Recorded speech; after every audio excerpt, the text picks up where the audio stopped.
Welcome back into the Rounding Third podcast. I'm Nick, and we got Sean here tonight. How we doing, bud? Good, man. How you doing? Sound a little Not stuffed too up. bad. I little 5-year-old gremlins will do that to you after a while, Mm, but it's your Jordan flu game. absolutely. It seems like it's Yeah, every other week for me, yeah, but I know for sure, whatever. huh? Harrison texted us earlier, and he goes, "I'm an idiot. I completely forgot tonight was Halloween." So he's out with his two kids. He might pop in after. We don't know, but if he pops in, he pops in. But anyways, before we get going, game 3 was postponed tonight, so we'll go tomorrow. Obviously, we won't be on tomorrow, but we will predict the rest of the way later in the show. But game 3 is a no-go for tonight. Yeah. So what do we got? We'll probably even if it goes 7, dude, it will end Sunday, right?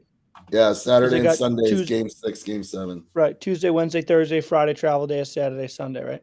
Yep. Yeah. So before we get going, make sure to follow and like our Facebook page. You can subscribe on YouTube. All of that. You can interact with us anyway. We put out stuff all the time. So interact with us as much or as little as you want. It's up to you. All right. So leading off, we're going to recap the first two games. First game was all about Kyle Tucker. Really. I Whew, mean, was it? that kid came out swinging. And he almost had a third home run, I'm pretty sure. Didn't he like fly out to the warning track or something like that too? Yeah, man. And when we were in the TV room flipping, so game 1 was what? What Friday? Friday?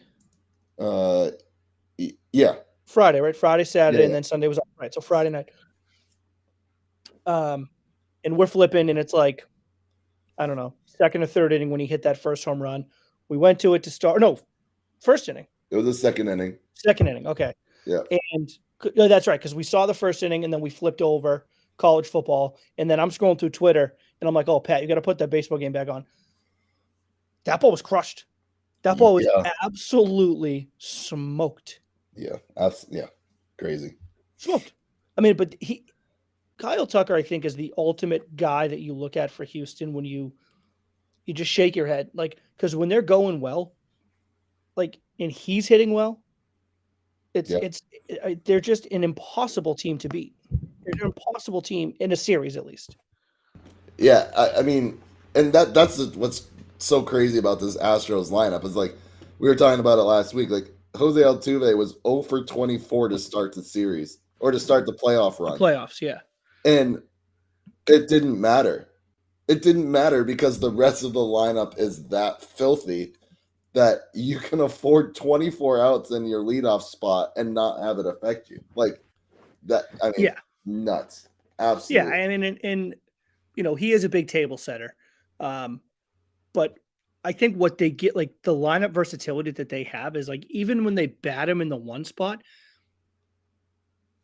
whoever they bat in the two spot is essentially the leadoff hitter, Right. right? Because like once you get through that first time around, it's Altuve almost moves into the 9 hole and everyone just moves up one, and you just leave him at the top of the order and hope that he breaks out of the slump. But at the end of the day, like Altuve starting the game with the out, it doesn't kill you. No. Like it doesn't. They're just so deep and so versatile and so professional in their approach at the plate, their ability to hit tough pitching, their ability to hit everything, breaking balls. I mean, Jeremy Pena is an example. Young kid, rookie, nasty, obviously, right? But all year long, you'd watch you go, he just struggles with the breaking ball, which Yeah. almost every young player does, just because Right. that's how good these pitchers are.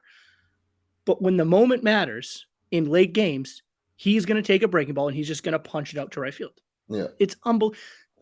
Nick Castellanos had the play of the game, or else Pena would have walked that game off in game Yeah. 1. Yeah. That. I mean, that diving play was like as soon as that Unbelievable ball went up, I go, "That's the game. game. That's game over." I didn't think Castellanos had a shot at that, but yeah, he Oh, comes flying in. So let's go through the scoring real quick. So Kyle Tucker opened it up in the second with a solo shot. Maldonado hits an RBI single, makes it 2-0 in the second. Kyle Tucker comes up in the third, hits a 3-run shot. And then this starts the Phillies comeback here in the fourth. They just chip away, chip away, chip away. Castellanos hits an RBI single, make it 5-1. Then Bohm hits a double down the line, makes it 5-3. And then JT Realmuto, the hero of the game, comes up and smokes the double off that left center field gap, ties the game 5-5. And then without that diving play from Castellanos, I mean, we don't go to extra innings, obviously. Right. Yeah. Then Realmuto takes that fastball to right field like that. Oh, that was sexy. Oh, so sexy. It is. It was. And it was, even though I know we're going to get to game 2 in a second, even though Houston comes back and wins game 2, it was the start that you needed as a Phillies fan, because they needed to steal a game early, and they did. They stole game 1. You know, Houston gets back on track a little bit with the way they played game 2, and they deserved, in my opinion, to win both games, even though letting Philadelphia into it. I mean, Philadelphia, I don't want to say Philly didn't deserve to win. That's not, but Houston played well enough to win both games, and they didn't. They didn't win game 1, but they did win game 2. I look at the way that game 1 went, and you look at everything that needed to bounce right for Philly, for them to barely win an extra innings game. Like, you just got to look like, hey, maybe you can steal another one. You know, you get that home crowd, those Philly crazies are going to be behind you tomorrow night. So it's like, maybe you can steal game 3 at home. We'll see. I know we're going to talk about it a little bit later in the show, but I'm interested to what Philly now is able to do with their pitching rotation. I think that's an interesting move. I think that could help them. It could blow up in their faces, but I think it could help them. So we'll see. But Houston's a juggernaut. Yeah, absolutely. And I think the manager's playing it right. I mean, you got to just go for broke. Yeah, right? I would too. You can't second guess anything. You just got to go for it, because however he's playing it right now, or however it's laid out to be, is exactly was my first thought when they said tonight was canceled. I'm like, oh, that gives them an interesting move. So we'll see how it plays out for them. Yeah. All right, so here we go. Game 2 was pretty much all Astros. Yeah. I mean, the entire time. Framber Valdez, we'll get to him in a minute, but dude's lights out. But first inning, the Astros come out and hit 3 straight doubles on 4 pitches. Instantly 2-0 Astros. And you're just like, holy crap. Like, talk about opening a game, dude. That's me like coming in from like scanning my ticket and sitting down and be like, how is it 2-0 already? Yeah. 4 pitches, 2-0, 3 straight doubles. Crazy. And then the third run was scored on a Edmundo Sosa error with 2 outs. Like, that one, I mean, kind of hurt at the time, but just makes that gap a little bit further to overcome. And then Bregman gets up in the 5th and makes it 5-0 Astros. So it's like, here we go again. Philly's going to come from five runs down. And I just knew, I'm like, it's not going to happen 2 nights in a row. No. There's zero chance. Dude, it's and I know I'm the king of equating different sports on the show. But like, think about it, like if you're watching, we're in football season, right? Like, you're watching a football game against a really good defense. And, you know, in the first quarter, you were able to convert like 3 3rd and 10s. Right? Like, you can't live on that philosophy. Like, you can't be in 3rd and 10 all game long and expect to convert 3rd. You can't do it. Like, you can't fall behind 5 runs to the Astros and expect to win every time you do it. It's not going to happen. Right. Like, you got to get out ahead. Like, and in certain ways, with the way that lineup attacked them at the start of game 2, like, we're talking straight ambush, just ambushing every count. That's almost more demoralizing than, you know, maybe a bloop, an error, and then a 3-run bomb. Well, they talked about it. Listen, like, go ahead. I was just going to say, you can live with, hey, I made one mistake and they hit it over the fence for a 3-run homer. It was one mistake. Right. That's a lot different mentally than, like, I made a couple of nice pitches. Now, they weren't great, but I made a couple of nice pitches and they're still hitting him in the gap for doubles. Yeah. Like, they're just ambushing you. Yeah. Like, that's mentally straining. Right. And listening to John Smoltz talk pitching is, I mean, if you haven't like really listened to this guy, everything he says happens the very next pitch. Like, More or less, it seems that way. It's unreal. And he said it. Zach Wheeler wants to attack these guys the first time around the lineup with just fastballs. and the Astros have done their studying.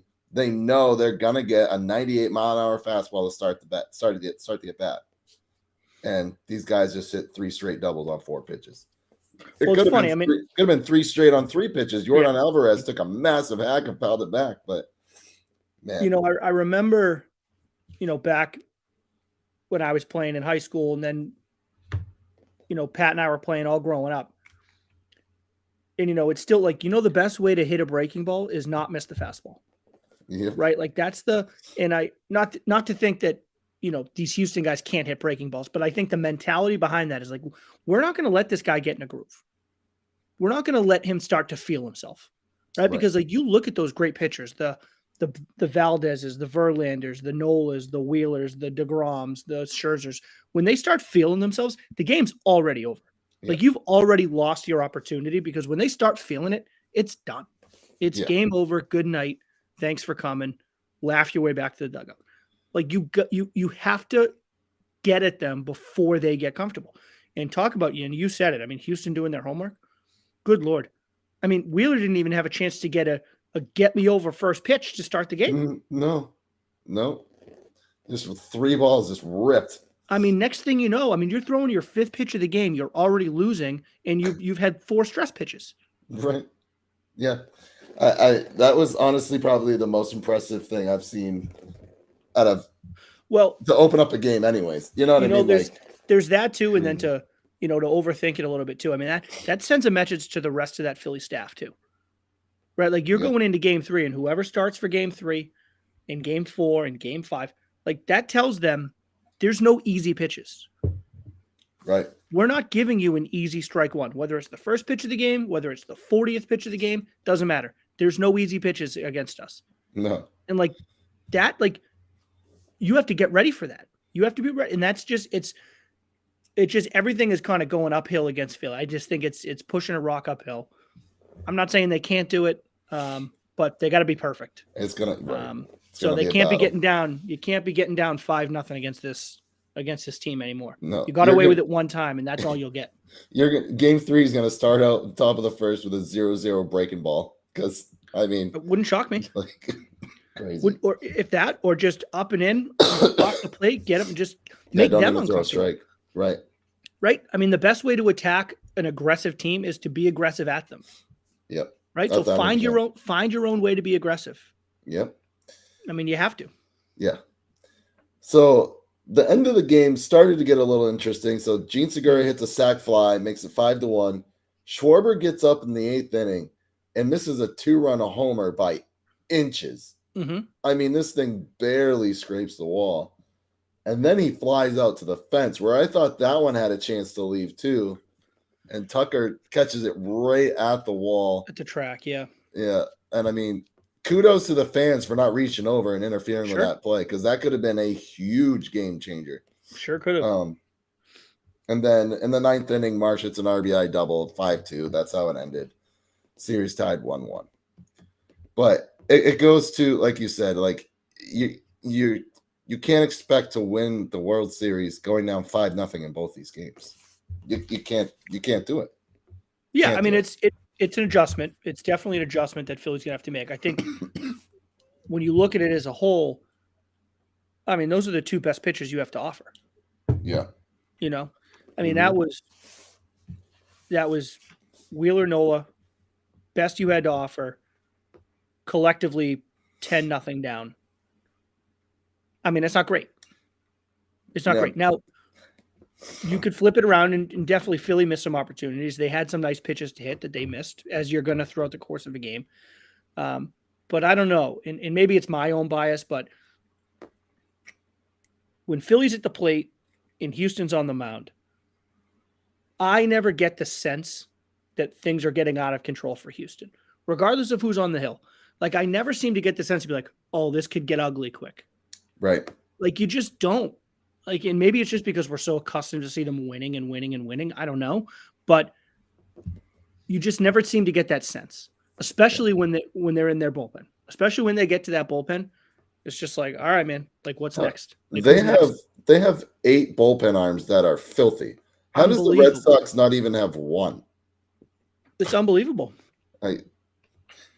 And yeah, which is even more like Philly got away with game one.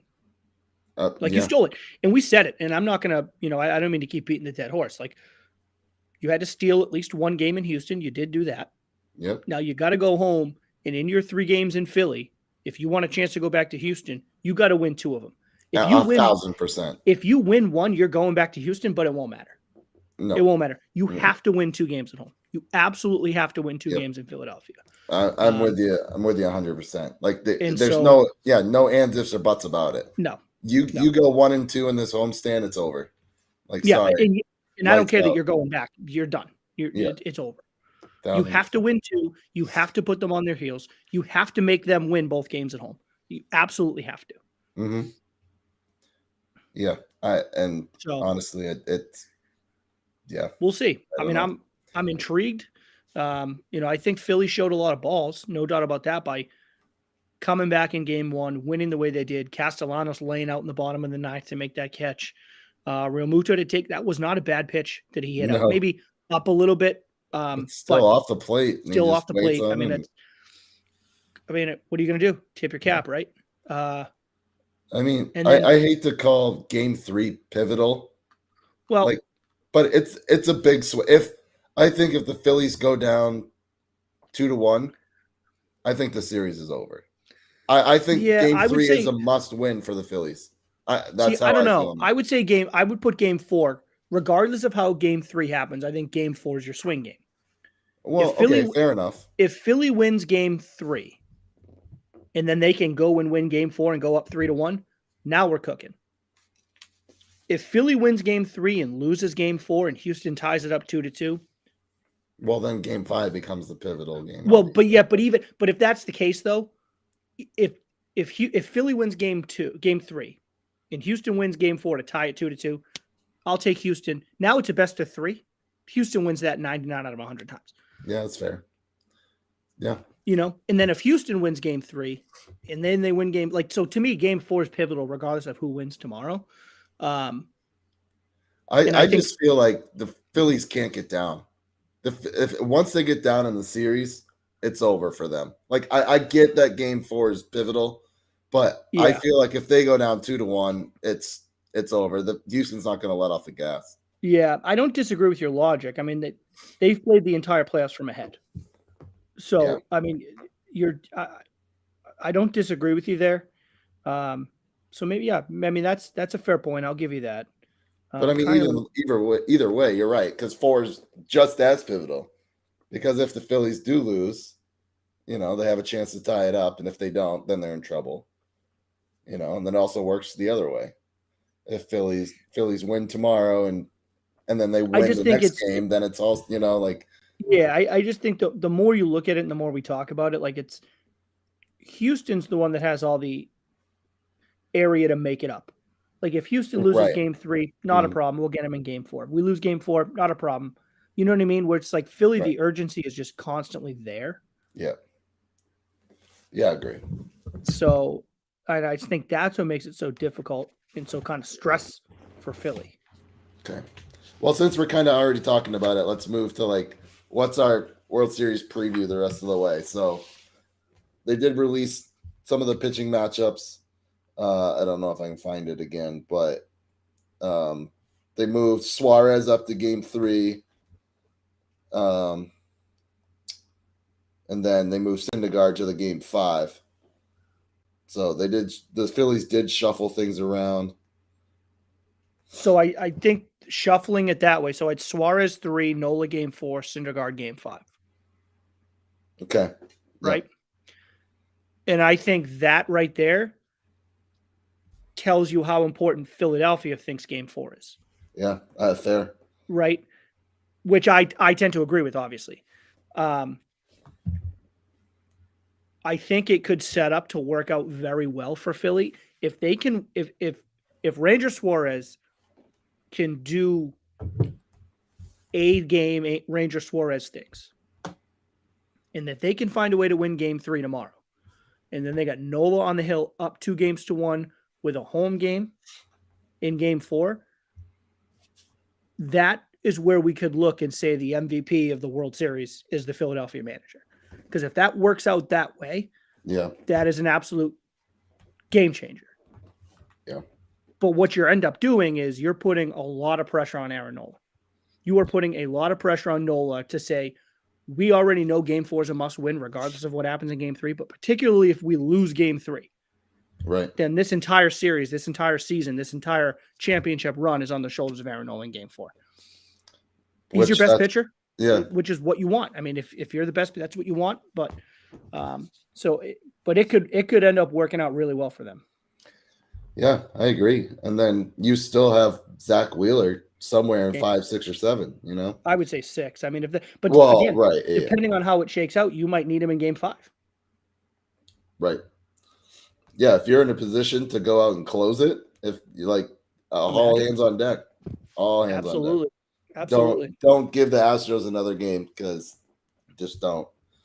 But yeah, so McCullers and Suarez, game 3. I don't know how that one's going to end up. I mean, you don't know what you're going to get out of McCullers. He's been kind of all over the place. He's been hurt. He's been, has come in and dealt. Like, I don't know. Yeah, I mean, it's going to be hard. I mean, I don't know outside of the game with Aaron Nola on the hill, and I don't know exactly if Houston's released. I could look it up now if they've released what their rotation's going to be. Christian Javier game 4, and then Verlander game 5. Gotcha. So it's McCullers 3, Javier. McCullers against Suarez. Yep. Javier against Nola, and Verlander against Syndergaard. Yeah, I mean, it's hard to look at any other than Nola versus Javier. It's hard to look at any of those games and think Philly's got the upper hand. Right. And McCullers is also tough because it's like every time I watch him, he just seems to be, he nibbles, and he doesn't attack hitters. He's very passive. He throws that breaking ball. The curveball's nasty, but he throws it a ton. It's like he's a hard guy to be aggressive against because he's not an aggressive pitcher. Right. So it's like you just get yourself off balance and out of key. But I would like to see Philly. I would like to see Philly stay aggressive offensively tomorrow. Get out there, try and hammer this kid. Try to get on early and often, and try and get him away from the curveball. Try and get him away from that comfort pitch. Yeah. I mean, it's what he goes to when he needs to. When he's in trouble, he goes to the curveball. I would love to see Philly don't even let him get in a position where he can throw that to make it hurt. It's a lot to ask, obviously, easier said than done. But to me, that's the key. That's the only shot they have offensively. Because if he settles in, it could be one of those games where you look up in the 8th, you're like, they have 2 hits. Yep. I mean, I legit think the Phillies need to come out and score, make it a 5-0 game. They need to come out and pull Houston in these first 2, which they're capable of doing. They just got to do it. I mean, I think they got to get out early and not let Houston in it. But I don't know, man. Like you said, I think it's an uphill battle. It'll be interesting to see. But their managers put them in the right spot at this current time. And he has all year. I mean, it's since they made the change and brought the new guy in. I mean, I think the team certainly responded. I think he's done a nice job. But again, to the point you made at the beginning when we first started, it's a team that's been playing from ahead all postseason. Yeah. Like they haven't trailed. Right. They haven't been behind in series. So like how do you respond? Yeah. So, and this isn't exactly the team you want to fall behind to. Nope. So not at all. I'm rooting for him, but we'll see. Yeah. Let's talk real quick about the umpire in game 2. He had 100% perfect. He had a perfect game. Dude, he was awesome. He 100% accuracy, no missed calls, every called ball and every called strike, 100%. He didn't miss a single call. Now, you can't tell me that there's more high-quality umpiring out there like that. If we had high-quality umpiring like that across the league, look, granted, yes, this was a perfect game. I'm sure he's had worse games in his career, Oh, well, yeah. but you can't tell me that, like, I mean, he's probably one of the best. Like, you don't do this by accident, Oh, no, not at right? all. You know what I mean? So, like, if we had higher quality umpires like this robot ump stuff wouldn't even be a discussion, right? Yeah, I mean, I mean, I do think there's really good umpires throughout the league. And I think, unfortunately, with like the technology and the ability that like every network has those like K zones live, so you can see if it's off by that much or low by that much. right? Like back in the day, when we were growing up, right? Like that wasn't a thing. So when No, you were watching baseball, like we probably thought that most of the umpires were really good right. because at least they were consistent. The problem that we have now is it's so glaringly obvious which guys are inconsistent because you see something outside in the top of the first inning, he's calling that a ball. And then in the bottom of the third, he's calling that same pitch a strike. And you're like, well, dude, that was Right. a ball 2 innings ago. Whereas Right.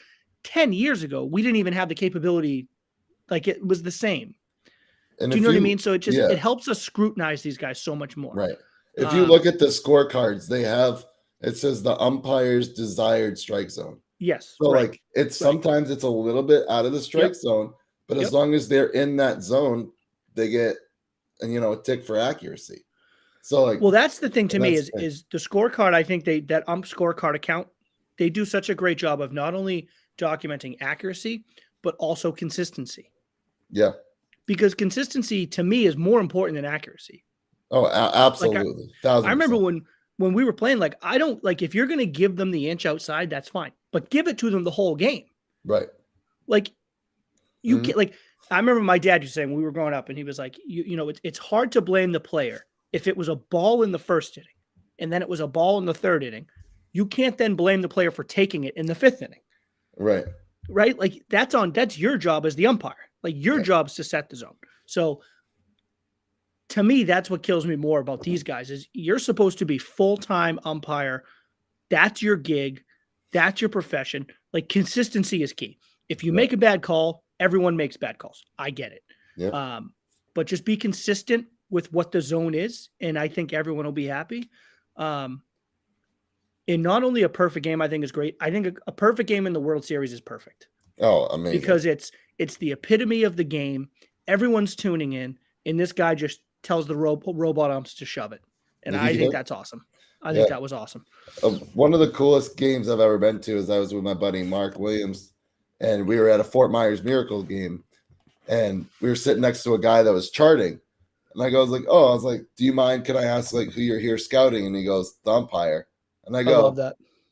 oh, all right. Like I had at that point, I had never thought of that. You know what I Sure. mean? Like there's people that scout umpires, and so I just kept talking to him. I was like he's like, I'm not looking if he calls it a ball or strike. I'm looking to call if it's 4 inches outside and he calls it a strike. The next time the pitch is in that location, he better call it a strike. Damn right. Yeah. And that's what it was. I mean, look at Greg Maddux. How many balls were in the left-handed batter's box in that two-seamer? And they're like, like it doesn't. But they called it every single time. Every time. So yeah. And that's the thing, dude. I mean, we talk about how the most difficult thing in all of sports is hitting a baseball, and it's not relatively close. Right. As the umpire, you got to give him a chance. If he doesn't know what's going to be called, then he doesn't have a chance. Right. Right. Like you got to give him a chance. And this guy did. He did a great job. Yeah, it was pretty cool. But yeah. All right. We're gonna move on to seventh inning here. Justin Verlander has pitched in the World Series in 3 different decades. That's crazy. Still doesn't have a World Series win. Crazy. Isn't that nuts? I mean, he should have had one in game 1. I mean, he pitched like it, and then just kind of the wheels fell off. But he still doesn't have a win, and he's pitched in a World Series in every single decade that he's had in his career. I don't know. I mean, it's baseball. It's baseball. That's I was going to say that's going to be one of those like baseball anomaly stats too, because it's like, let's say he's slated for what, game 5, right? Versus Syndergaard. Yep. let's say he goes out in game 5 and gets a no decision and they win Right. and they end up winning the World Series and he gets another ring. I mean, he's probably going to win the Cy Young this year. So like, there's nothing saying he's going to hang it up. But like, what if he retires after next year? And I mean, there's no guarantee. I mean, I know Houston's won 1 billion straight AL pennants, but like, there's Right. never a guarantee, right? Like, you got to go earn it. Like, this guy's a first ballot, no doubt Hall of Famer. Oh, Imagine having a career like that, having all those World Series rings, but never having a win in the World Series. That'd be crazy. Here's your participation trophy. Thanks for coming. But it's not even a participation Well, trophy. Like, he pitches well, he just doesn't get the win. Yeah, crazy. It's just not. It's mind-numbing stat, really. It's baseball, like you said. Yeah. That's baseball. I mean, yeah. So he must have went with the Tigers, right? In Yep. 03, 04, whenever they won it then. They didn't win it. Well, they were in the World Series. Whatever. Yeah, right. But, yeah. Oh, I listen. I 1000% agree. Talk about a great exit to a Hall of Fame career. Yeah. But he probably won't. These guys don't do that. No one goes out on top when they should. That's what makes them legitimately phenomenal athletes, is because they have that ridiculous type A drive that they think they can play forever. He should. I agree 100%. Tom Brady with a 3-6 record. Anywho's. I know, dude. It's unbelievable. I mean, yeah. Elway's like the only one I can ever remember going out on top. Yeah. Well, he was probably murdered after that goal line dive to win it. Yeah, I mean, he won back-to-back. But here's the thing with him. He won back-to-back. He's never winning back-to-back. Like, how do you go out any better than back-to-back? Right. Yeah, in the NFL. Yeah. You know. Not happening. But yeah, no, I agree. And he should get the Cy Young, I think, in the American League, right? He's got to be the leader. I mean, this is the crazy part. If Justin Verlander's on any other team, Framber Valdez wins the Cy Young. Right? You think so? 26 quality starts, dude. I mean, who else in the AL would even come close to that? It's got to be him, one, like Verlander 1 and Valdez 2, right? I mean, Dylan Cease is up there. Dylan Cease had like a 2 point. Oh, that's true too. Like Dylan Cease, but he was just on a bad team. I think Dylan Cease is in the conversation. I still don't think he should win. It's Verlander's. Yeah, 1,000%.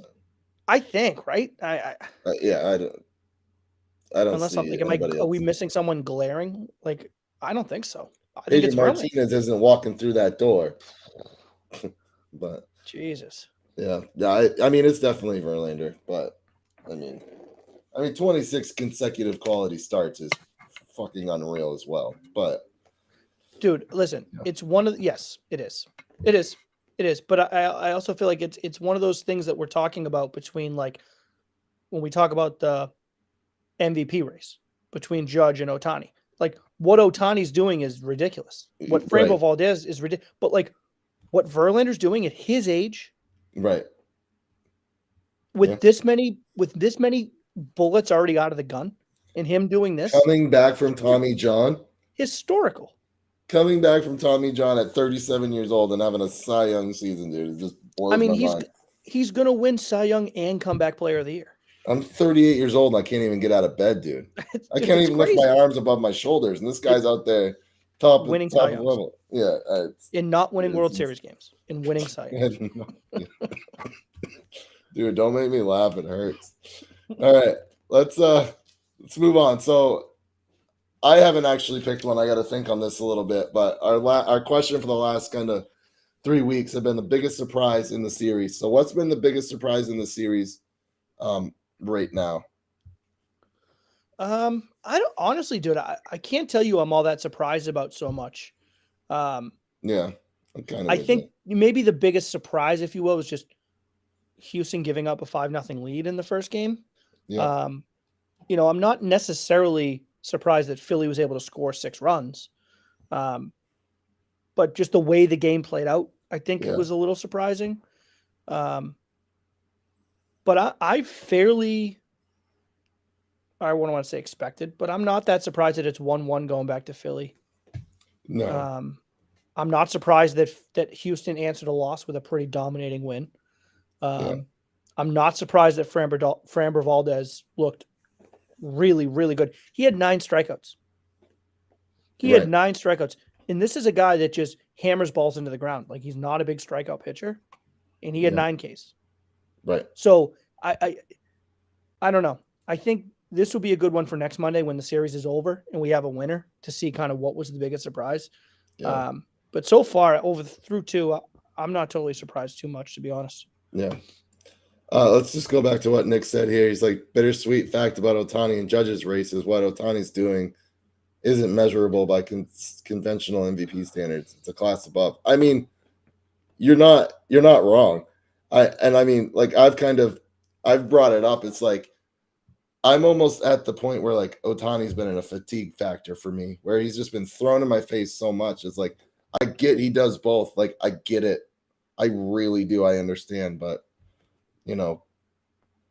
what Judge did this year is just, I think, a step above for his team. I mean, again, I know it's not Ohtani's fault, but the Angels are a terrible organization, and they'll never win with him and Trout there. Never. But that's just.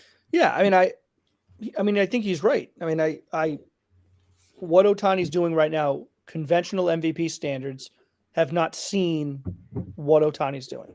Right. No question. And if he did this 100 straight years, 99 times, he's going to win the MVP going away, and it's not going to be close. But I think what people are doing is like, it's okay to hold 2 thoughts in your head at the same time. It's okay to think that about Ohtani. And then it's also okay to say that what Judge did was historical. Right. Historical. And we can talk about how shitty of an organization and a franchise the Angels are, which they are. And we can say it's not his fault that he was on a bad team and he's a good player playing with shitty other players, and that's not his fault. All that also true. But we can say the same thing about Judge and the Yankees, because when Judge went through his skid, the Yankees all of a sudden stopped winning games. So not only was he setting records and playing historical level baseball, but he was literally willing his teams to victory. Like, he was the guy getting up in the 7th inning, hitting the home runs to give them the lead, and then they won. So it's like 100% Ohtani. They need the MVP measurables and standards need to catch up to what he's doing. No question, 100%. Yeah.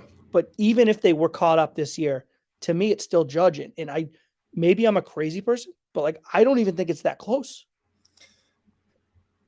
Judge led the league, not the AL, the league in like 10 offensive categories. I mean, dude, if never happened.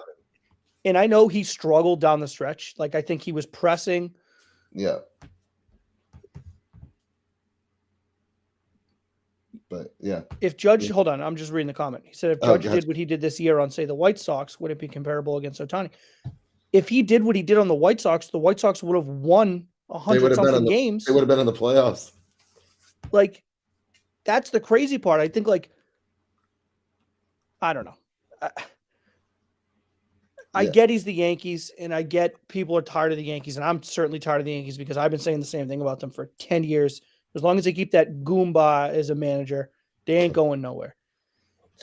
And they're bringing him back. I can't believe that. What's up? And they're bringing him back. Him and Cashman. And it's like, if I was a Yankee fan, I don't know.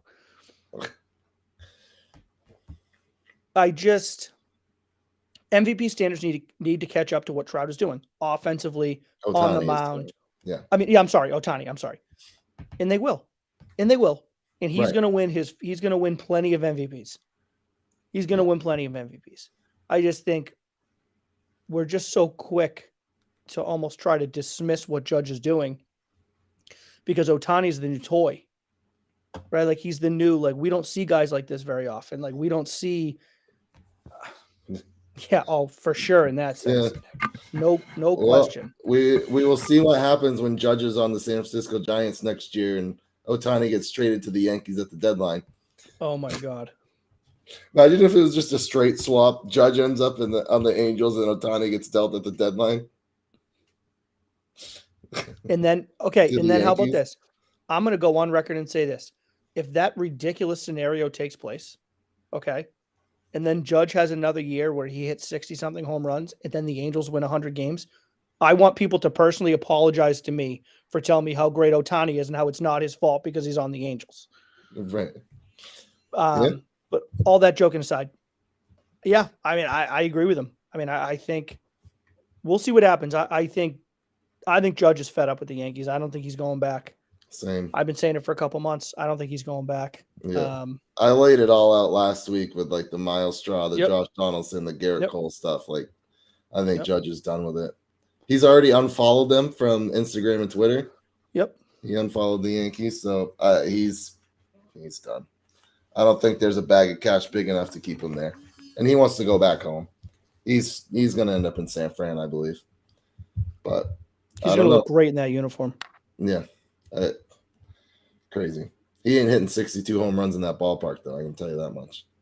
Dude, if he does, though, imagine the San Francisco Giants organization as a whole being able to tout Willie Mays, Barry Bonds, and Aaron Judge all having played for the same organization at some period of time. That'd be incredible. There's even more too, like Willie McCovey. Oh, no. Yeah, right. But I'm just thinking like top three. I'm thinking those guys, like those iconic. Those guys. Crazy.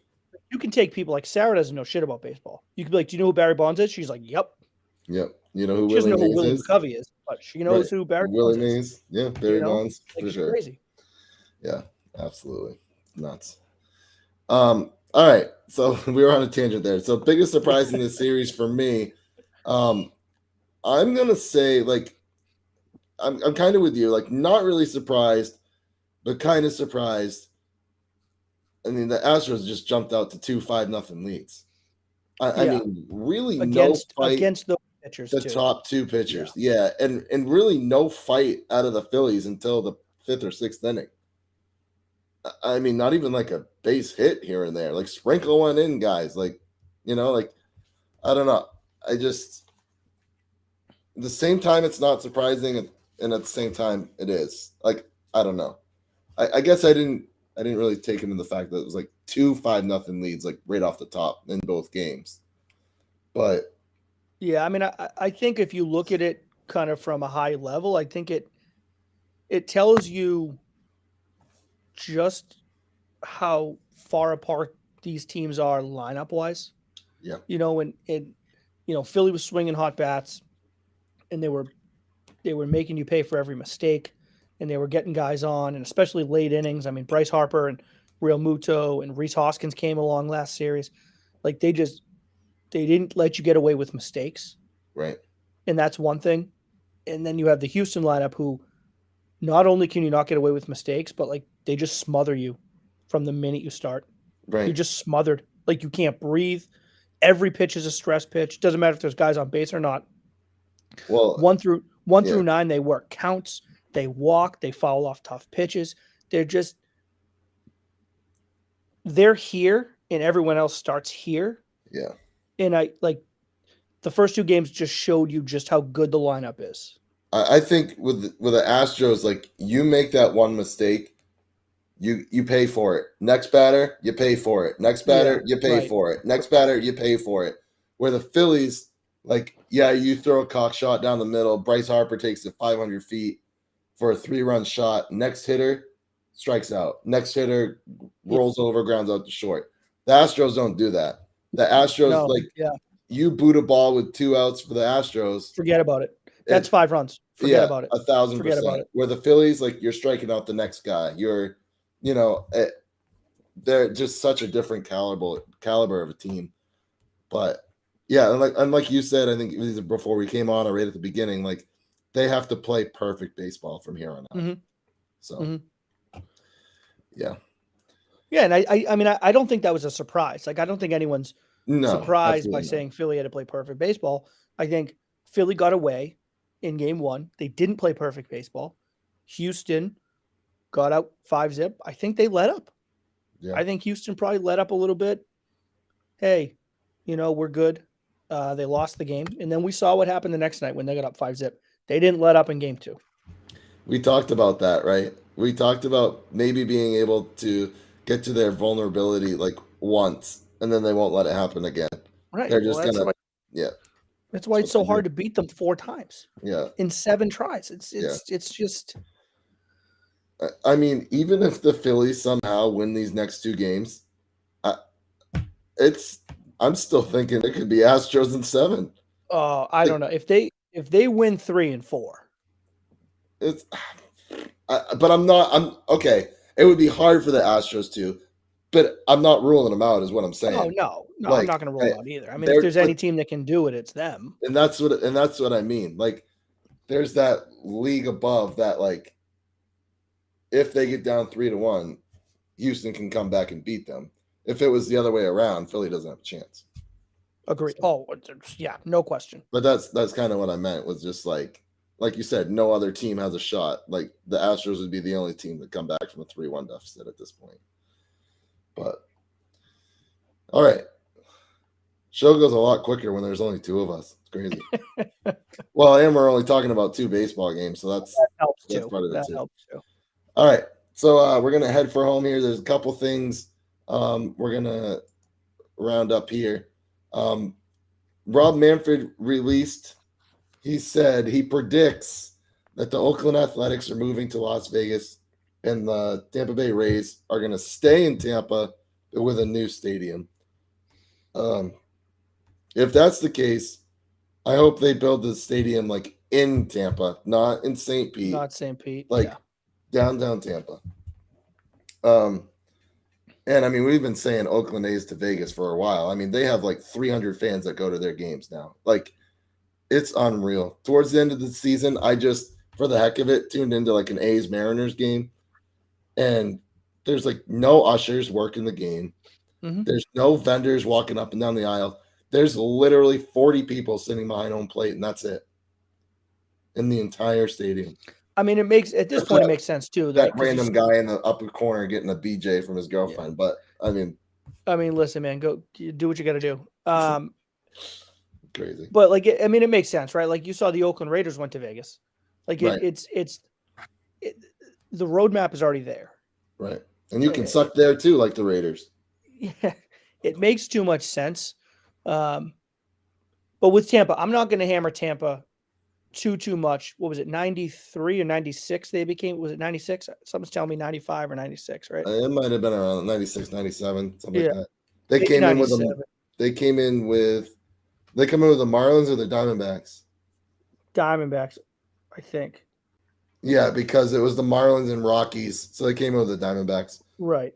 So the Marlins was like 94 before the strike, or 93. So yeah, 90. So this was 98.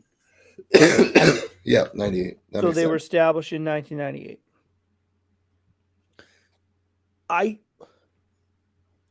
The Trop is a dump. The fact that it's in St. Pete sucks because it's just a nightmare to get to. But I can't necessarily blame them for putting it there at the time, considering 1998, there was nothing good about sports in that area. Like, the Lightning were not good. The Buccaneers were the most losing franchise in the history of professional sports. Like, and I'm not saying they did it on purpose to get away from Tampa, but like, they were probably just like, who cares? Like, right. who cares? Like, no one cares about Tampa sports. We'll just put it here. It's close. And then the fact that it's new is going to draw people in, like, whatever. But like, now that Tampa sports is so good, I mean, the Lightning are a wagon. The Buccaneers, recently have become really good. I mean, so I think I would love to see them, if they're going to go build a new stadium, do it in Tampa Bay. Yeah. I'm with you 100% on that. Agree. Build me a nice, really nice complex right in downtown Tampa, easy to access, brings, tourists in. I mean, it's fucking Florida, for Christ's sakes. I mean, people are going to Florida. So, and if you don't want to go to Tampa, Raleigh, North Carolina is perfect for an MLB franchise. Dude, it's happening. It's got to happen soon. It's got to happen soon. You guys need one professional sport. We do. We have the Hurricanes in, and it's friggin' insane here. Like, the Canes are nuts here. They tailgate for every game. Like, it's bonkers. I think a major league franchise would do really well here. Yeah. Because there's really nothing from DC to Atlanta. There's nothing. Right. And I think that's a big gap. That's right. But yeah. Uh, Arenado is opting into the remainder of his 5-year deal. Kind of no surprise there. I mean, they have a good young team. They're a couple pieces away from like taking the next step. Really surprised that the Phillies went in and handled them like they did. We'll see how the playoff format changes again next year to see it. You know what I mean? Like you can't have 3 100-win teams go out in the first round. We're gonna won't. see. But But we're gonna see a playoff change. I can tell you 1,000,000%. I know, but they don't rush to that. That's an anomaly. That's I like you understand because don't that's baseball, right? But right. they're gonna rush to an They're gonna No, I rush. know. They're gonna fix it. Well, and again, that's baseball. That's what they do. But like when when you're creating rules to run your company, right? You don't create rules for the 5% of people. You create for the masses. And Well, you say this that, but if it depends on if they're the top 5% or not. but this playoff format though, no. No, what I'm saying is this playoff format, 99 out of 100 times, at least 2, probably all 300-win teams are moving on. Yeah, yeah, right. So don't overreact. Like I know it's because it was the first time. Don't overreact. I don't hate this playoff format. I don't either. To I be don't. fair, I don't either. I like it. And we talked about it before it got started. I love the 3-game wild card because it does give the underdog a legitimate chance to win. Right. It's still an advantage to the favorite, like the Mets. The Mets played all 3 games at home. Right. You got to set up your pitching rotation. Like that's still an advantage to you, but you still got to play the games and you still got to play well and you still got to win. And they didn't. Don't overreact. Let's not overreact. Mm-hmm. You know, and I'm with you. They probably will make some changes that's going to make me pull my hair out. But like, let's not overreact because I do like this format. Yeah, I mean, I know we've talked about how like hockey does the reseeding and like it's the top 8 make it and then they go from there because like the fact that you have a 100-win team in the wild card round like kind of sucks. Like I get it's an anomaly. Well, but like you just rattled off 100 wins and it's like, hey, you got to play this play-in series. Like I mean, right. either way it was going to happen because they were the 3rd best record in the league. But it's just like, well, I think the argument there though, Nick, would go to what would you, if you played in the league, what would you say is more important? The 100-win mile marker or winning the division? well, in this current format, it's winning the division. Well, in any format, like regardless of the sport, like you should be rewarded for winning your division. Right. And hockey, And if you don't have to win your division. Well, no, that's the one, and that does bug me, that part of the hockey format, but it works for hockey. Yeah. But like in football, I mean, you see it. We saw the 7-9 Seattle Seahawks host a playoff game. The NFC South is going to be brutal. It's going to be just like that. But you know what, man? Like, there should be a reward for winning your division.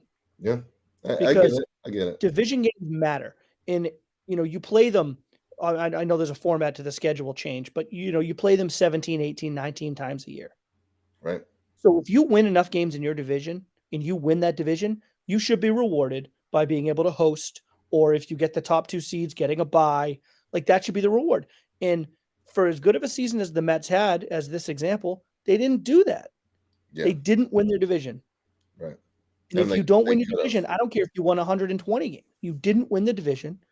You shouldn't get those benefits. And that's a lesson learned. It's something that they have to, figure out moving forward. Hey, man, we got to find a way to win that division. And they had it in their grasp and they didn't do it. And, not to beat a dead horse, that's history. But, right. I like the format. I'll be interested to see. We were getting a lot of blowback on because the 2 teams in the National League that got buys came out real flat. Yeah. Real flat.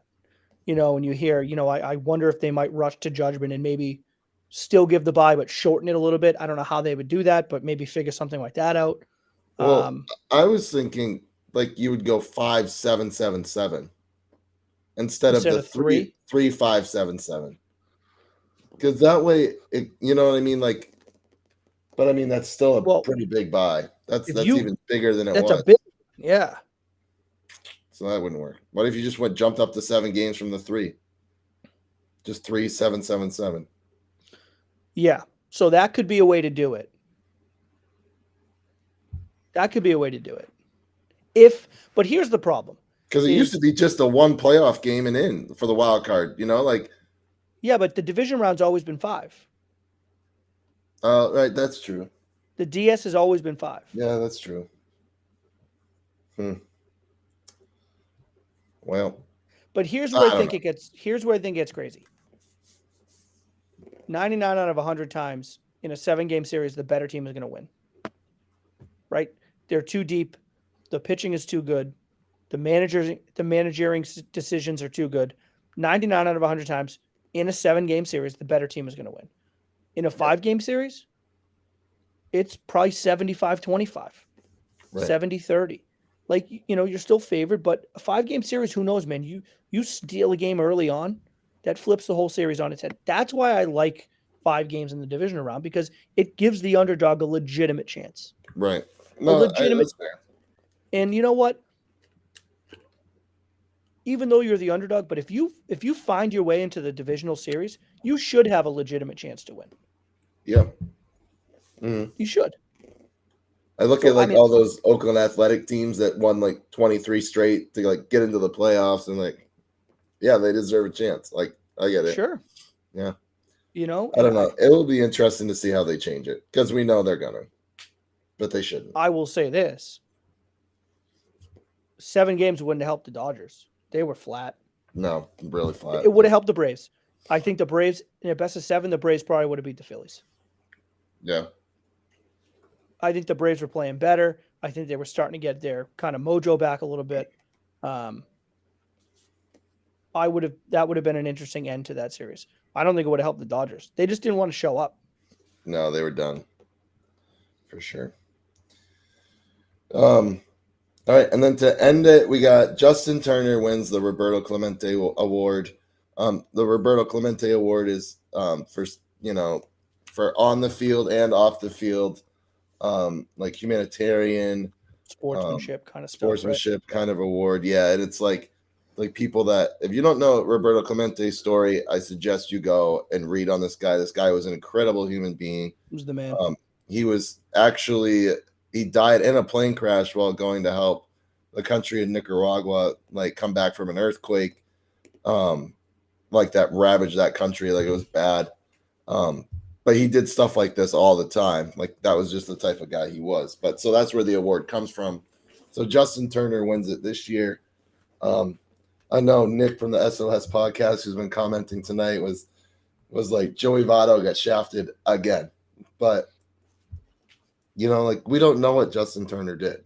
But which also, though, might push us to our point that if we don't know what he did, then maybe he didn't do enough to win it, because everyone knows what Joey Votto did do. Right. But I guess that's another argument for another day. But yeah, I mean, it's just, that was like, it's, I think, one of the highest honors you can get, though, is when your peers look at you as like one of the best human beings in the league. You know, like that's one of the best rewards I ever got in the SMAA. I got like the Fred Harlow Award, which was that type of like that team spirit, that good sportsmanship. Like, it was the award to get. That was kind of like this. So it was like, that's the best award I've ever got in my life. And yeah, it means more to me as a human than it does even a baseball player, right? Sure. Like, it succeeds that. So, sure. Or sends it, whatever. I don't know what word I'm looking for, but so yeah, it was pretty cool. But I mean, like, we've all been pretty high on Joey Votto here on this podcast because of just everything that he does for the fans. The guy has a season-ending injury, and he's out there watching games in the stands with the fans, cheering his boys on. I mean, like, awesome. It's really cool. And I'm sure he does stuff outside the stadium too for the city of Cincinnati. I mean, the guy's been there forever. So, but yeah. All right. So we have Game 3 tomorrow. 4 on Wednesday, 5 on Thursday, travel day Friday, Friday, 6 and game 7. 6, game 7 if necessary this weekend. And then Monday, we will recap everything. And if Harrison's not trick-or-treating next week, maybe he'll join us. So, yeah, I can't wait to ask him what he was, if he even dressed up. He better be something good. What's your guess? I got to be honest, man. I'm not a dress-up guy. I'm What not do a you think costume Harrison guy. dressed up as? Honestly, Or- I bet you nothing. Hmm. I bet he did no dress-up. I'm going with a Harry Potter character of some sort, I'm guessing. Oh, I'll be in on that, though. Harry Potter's dope. Okay. Is he a Harry Potter guy? I don't know. Maybe his Oh. kids are. Well, his kids are great then. I love Harry Potter. All right. Well, it's a guess. Yeah, so I think officially I'm gonna say Houston in 6. Houston in 6. I'll give Philly one more game. I thought you were gonna guess on Harrison's Halloween costume. Okay, No, yeah. So no, all right, no. Houston in 6. We're back to the reason why. Yeah, I'm gonna go.